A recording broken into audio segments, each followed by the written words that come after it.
All right, welcome everyone. If you're new to Infinite Borders, then listen up because this is for you. We're going to break down what is, without a doubt, the most important power system in the entire game, Stratagems. So, let me guess. You're a few days into your first season. You're leveling up your heroes, you're taking land, everything's going great, and then, bam, you hit a brick wall. All of a sudden, your armies are just getting crushed in fights that you totally thought you should win. Does that sound familiar? Well, good news. That frustration, it ends right here. The key, the secret ingredient you've been missing, it's not just about grinding more levels. It's all about understanding and mastering stratagems. This is how you go from having a decent army to an absolutely unstoppable force. So, you ready to unlock that power? Let's get into it. Okay, so first things first, we've got to start with the core mechanics. Before you can build some crazy, powerful team, you have to know what these things even are and how they actually work in a fight. So, what is a stratagem? It's really simple. Just think of it as a skill or an ability for your hero. Every single hero in the game starts with one unique skill right out of the box. That's their initial stratagem.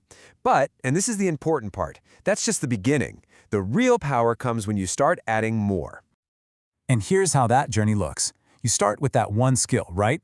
Then, pretty quickly, at hero level 5, you unlock a second slot. Easy enough. But the real game changer, the moment a hero goes from good to great, is awakening. To do that, you need to get your hero to level 20 and get their first skill up to level 10. Once you do that, you can awaken them, and that's when you unlock that third and final slot. That's when your hero is truly at full power. Okay, but not all stratagems are the same. They're broken down into 4 main types. You've got your passive and command skills. These are your guarantees. They have a 100% launch rate. They just work every time. Then you have active and pursuit skills. These are your wild cards. They have a chance to go off, which means they're not always reliable, but man, when they do, they can be absolutely devastating. And what's super cool is how the game uses these different types to decide the whole flow of a battle.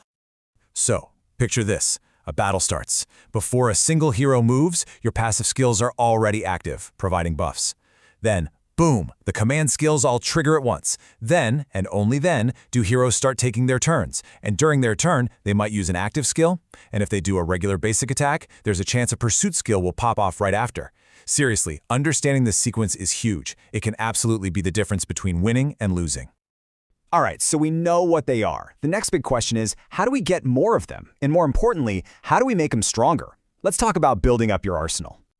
So, you've got 2 main paths to get new skills. The big one, the most important one, is dismantling.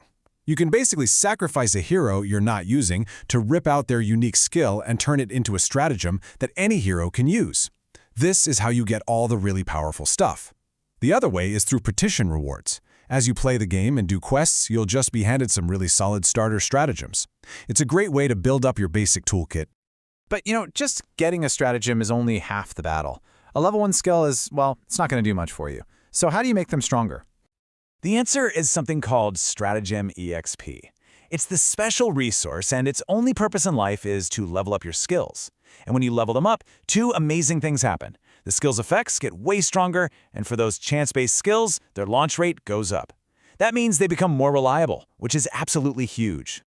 So, where does all this EXP come from? Well, you've got a few options. The number 1 way, by far, is hero conversion. You just take heroes you don't need and, poof, turn them into EXP. You can also snag some from the marketplace, maybe get lucky with a drop from your daily rehearsals, or pick it up from specific petition quests. Okay, but before you go on a converting spree, you need a plan. So here's the rule of thumb. Write this down. 1-star and 2-star heroes, they're just fuel. Convert them without a second thought. 3-star heroes, dismantle the first one you get to unlock their skill, and then convert any extras you find. But listen to me on this one. Do not convert your 4- and 5-star heroes, ever. They are way, way too valuable for your army or for their incredible stratagems. Okay, enough theory. Let's get to the good stuff.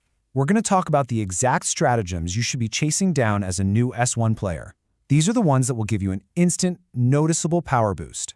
Let's start with the 3 stars. These are awesome because you can get them pretty easily. Consecutive battles, it lets your damage dealer attack twice. It's amazing. Poison Spring is great for your mages, just steady damage over time. Falling Rocks is cool because it does damage and it lowers the enemy's defense. And Elusive? Oh man, this one is a lifesaver. It lets your tank just completely ignore an incoming attack. Super useful. Now, when we get to the 4-star stratagems, you're going to feel a major power spike. Elite Veterans is just a fantastic all-around stat boost for your big hitters. Backthrust is hilarious. It turns your Vanguard into a porcupine that hits back every time it gets hit. Tricky Diversion is a huge damage spell for your mages in the back, but there's one on this list, one that is absolutely essential for surviving the early game. And here it is. Every guide, every experienced player will tell you the same thing. Wonder Secrets is a non-negotiable, must-have skill for your Vanguard. Giving your main tank a self-heal every single turn, it completely changes the game. It makes him so much tougher and lets you clear content you'd have no business clearing otherwise. Okay, now for what is probably the single best tip in this entire guide. You listening? The game gives you a free 5-star hero named Lube after a few days. Now, he's fine, but dismantling him to get wondrous secrets is without a doubt one of the smartest moves a new player can make. You're trading a decent hero for a top-tier, game-changing skill for your main army. For free! Trust me on this. So, you've got the skills, you're leveling them up, now we get to the really big brain stuff, the next level of strategy. Because it's not just about what stratagems you have, it's about how and, more importantly, where you use them. This is where you go from just a player to a real tactician. And here's a concept that trips up so many new players. It's called effective distance. Basically, it's the range of a skill. And if your skill goes off, but there's no enemy inside that range, guess what? Nothing happens. The skill is just completely wasted. And trust me, there is nothing more frustrating than that. Let's look at a quick example. Say you have a skill with a range of 3. If you put that on your Vanguard, your frontline hero, they can hit anyone, no problem. But now, take that exact same skill and move it to your hero in the center position. All of a sudden, they can't hit the enemy's backline anymore. And if you put it on your Grand Camp hero in the very back, they can only hit the enemy tank. See? Where you place your heroes and their skills totally changes what they can do. This is a huge deal. And believe it or not, this is really just scratching the surface. Once you get past Season 1, the whole system just gets deeper. You'll start unlocking these super powerful collection and classic stratagems that can take your strategy to a whole new level. So yeah, there's always something new to learn. So there you have it. That's the blueprint. You now know what stratagems are, how to get them, which ones to grab first, and even how to position your army to make them work. You have everything you need to know. So the only real question left is, which hero's power are you going to unlock first?